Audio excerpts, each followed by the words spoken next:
આવા ચોમાસામાં છત્રી અને રેનકોટ વાળા ચાઇનાથી માલ મગવે અને આ આવીને વેચે, સીધો 4 ગણો પ્રોફિટ. હા, સીઝનનો ધંધો કરવો હોય ને તો આ જ ધંધો કરાય. એલા આ ચનાચોર વાળો ભાઈ રોજ આયા જ ઉભો રહે.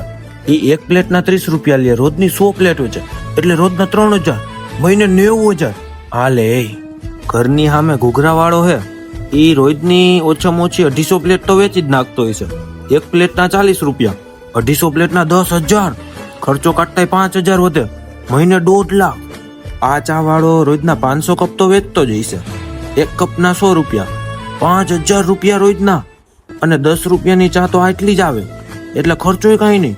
1000 રોજનો ખર્ચો કરો તોય મહિને 1,20,000. ઓહો, આ જ ધંધો કરાયો.